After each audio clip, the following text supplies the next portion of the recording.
हाय छात्रों, आप सबको गुड इवनिंग। चलिए शुरू करते हैं आज की वीडियो। सब्जेक्ट है हाईवे इंजीनियरिंग, जिसमें आपके जो जो जितने भी चैप्टर थे वो लगभग कंप्लीट हो गए हैं। अब मैं हर चैप्टर से जो इम्पोर्टेंट क्वेश्चन हैं बोर्ड एग्ज़ाम की दृष्टि से, ऐसे क्वेश्चन जो एग्ज़ाम में आ सकते हैं और उनको मैं आपको रिवाइज एक बार पुनः कर देता हूँ। साथ में जो क्वेश्चन छूटे होंगे अभी तक 2-4 क्वेश्चन, उनको भी मैं आने वाली वीडियो में कंप्लीट करा के आपका जो ये सब्जेक्ट है उसको फिनिश कर दूंगा।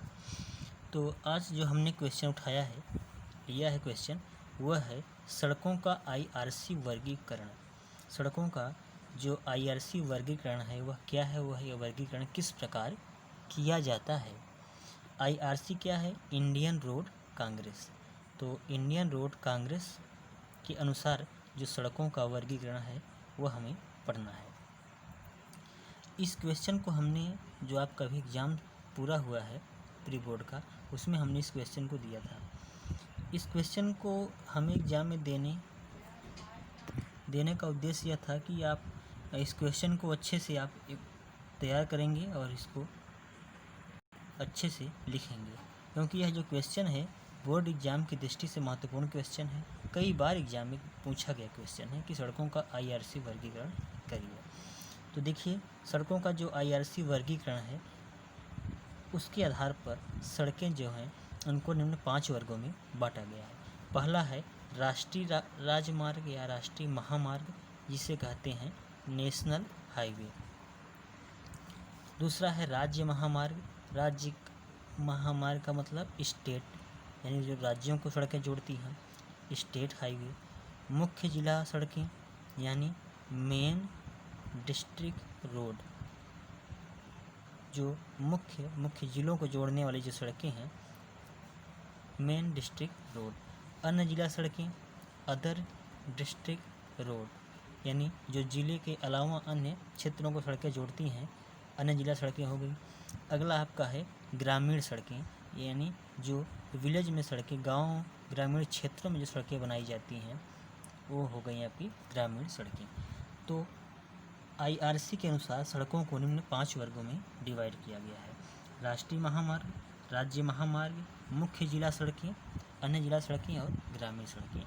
यानी पूरे देश में यही 5 सड़कें बनाई जाती हैं। जो आपका नेशनल हाईवे, स्टेट हाईवे है, इनका नंबर होता है नेशनल हाईवे संख्या ये, नेशनल हाईवे संख्या ये।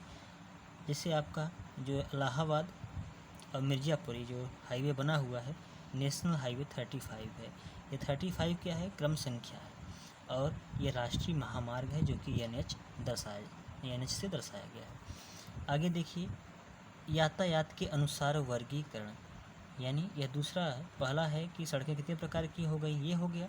दूसरा वर्गीकरण है आपका, यह भी आईआरसी के अंतर्गत ही पूरा है। ये जितना हमने आपको ये बताया है ये पूरा आईआरसी के अनुसार ही सड़कों का क्लासिफिकेशन है।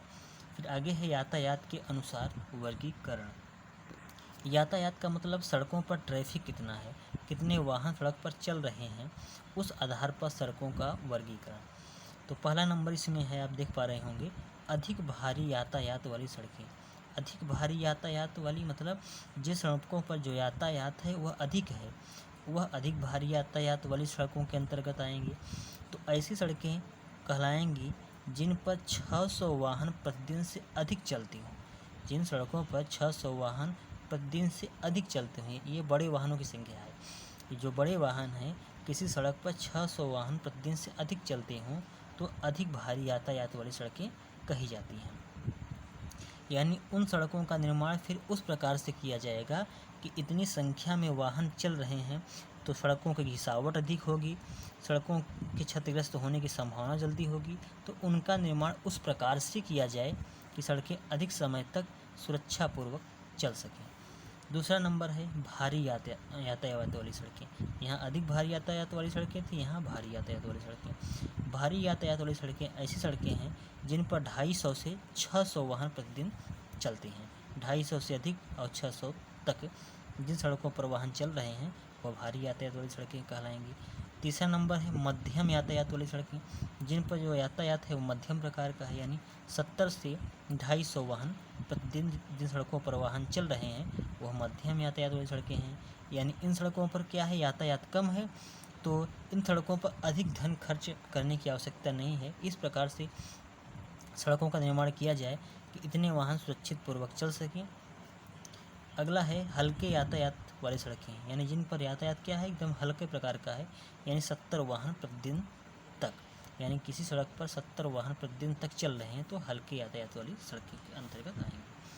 अगला क्लासिफिकेशन आपका है भार के आधार पर वर्गीकरण, यानी सड़कों पर जो वाहनों का भार आ रहा है, वेट आ रहा है, उस आधार पर सड़कों का वर्गीकरण किया गया है यहाँ।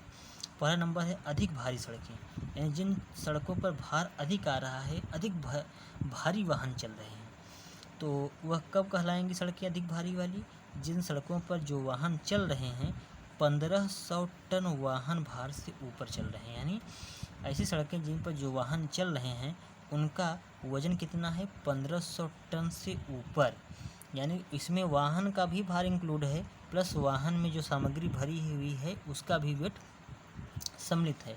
यानी कोई वाहन चल रहा है जिसका भार 15 टन से ऊपर है तो आएगा अधिक भारी सड़कें। यानी इन सड़कों पर अधिक भारी वाहन चल रहे हैं, इन सड़कों का निर्माण इस प्रकार से किया जाना चाहिए कि ये इतने भार को सह सकें, और सह सकेंगी तभी तो सड़क अच्छे समय तक कार्यकारी स्थिति में चल पाएगी, नहीं तो सड़क क्या हो जाएगी, शीघ्र ही क्षतिग्रस्त हो जाएगी। दूसरा नंबर देखिए भारी सड़कें, जिन पर जो वाहन चल रहे हैं वह 1001 से 1500 टन भार तक चल रहे हैं वाहन, यानी एक वाहन का भार 1001 से 1500 टन तक है तो भारी सड़कें के अंतर्गत आएगा। तीसरा है मध्यम सड़कें, यानी जिन पर जो वाहन चल रहे हैं उनका भार जो है मध्यम प्रकार का है, 500 से 1000 टन तक जो वाहन चल रहे हैं उनका भार कितना है, 500 टन से 1000 टन तक है तो मध्यम सड़कें कहलाएंगी, मध्यम भार वाली सड़कें।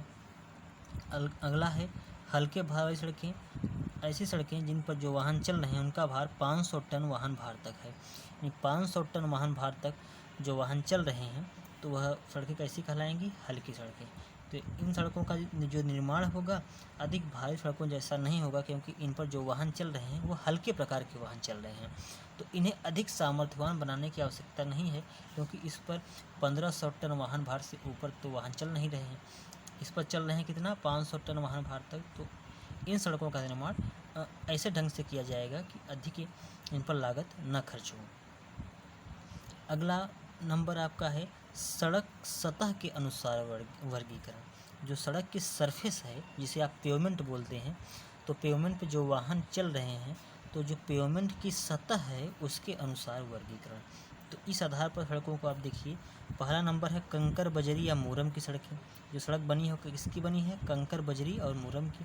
दूसरा है जलबद्ध मैकेडम की सड़क, वाटर बॉन्ड मैकेडम रोड, इसको हमने आपको अच्छे से बताया है इस सड़क का कंस्ट्रक्शन कैसे होता है, ये हमने यही बताया कि कोई पूर्ण सड़क नहीं है।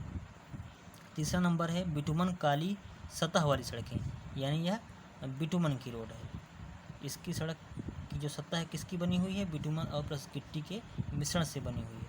अगला है कंक्रीट की सड़क, तो यह जो आपके 4 प्रकार की सड़कें हमने बताया, यह सड़क की सतह के आधार पर था कि सड़कों की जो सतह है वह किस सामग्री की बनी हुई है। कंकर बजरी की सड़क है, मुरम की सड़क है, जलबद्ध मैकेडम की सड़क है, बिटुमन या काली सतह की सड़क है, सीमेंट कंक्रीट की सड़क है। कंक्रीट की सड़क की जो निर्माण विधि है हमने इस क्वेश्चन को एग्जाम में दिया हुआ है, आप लिखे होंगे इसके बारे में, और यदि नहीं लिखे हैं तो आप इस क्वेश्चन को अच्छे से, ये तीनों जो सड़कें हैं जलबद्ध मैकेडम की, काली सड़क और सीमेंट कंक्रीट की सड़क, इन तीनों के बारे में आप अच्छे से पढ़ लीजिएगा, इम्पॉर्टेंट क्वेश्चन है ये। लास्ट क्लासिफिकेशन है क्षेत्र के आधार पर वर्गीकरण, कि क्षेत्र के आधार पर कितने प्रकार की सड़कें होती हैं। एक है क्षेत्रीय सड़कें, जो ग्रामीण क्षेत्रों में सड़कें बनाई जा रही हैं, क्योंकि ग्रामीण क्षेत्रों में जो सड़कें बनाई जाती हैं उस पर बहुत भारी वाहन नहीं चलते हैं, अधिक संख्या में वाहन नहीं चलते हैं, तो क्षेत्रीय सड़कें हो गई। दूसरा है नगरीय सड़कें, जो महानगरों में सड़कें बनी हैं, उन पर बहुत यातायात अधिक होता है, भारी वाहन चलते हैं, तो उनका वर्गीकरण, उनका जो निर्माण है उसके अनुसार किया जाएगा, वो नगरीय सड़कें हो गई। एक होता है आपकी पहाड़ी सड़कें, हिल रोड। हिल रोड के बारे में हमने आपको चैप्टर 7 या 8 में अच्छे से आपको बताया है कि पहाड़ी सड़कें किसे कहते हैं। तो क्षेत्र के अनुसार आधार पर सड़कें का वर्गीकरण 3 प्रकार का है। एक क्षेत्रीय सड़कें हैं, एक नगरीय सड़कें हैं, एक पहाड़ी सड़कें हैं। तो ये क्वेश्चन आपका कंप्लीट हुआ कि सड़कों का IRC वर्गीकरण क्या है और किस आधार पर है। तो इस क्वेश्चन को आप अच्छे से वीडियो को देखिए, सुनिए और अपनी नोटबुक में नोट कर लीजिएगा। इसके आगे की क्लास को हम आपसे अगले वीडियो में चर्चा करेंगे। Okay, thank you.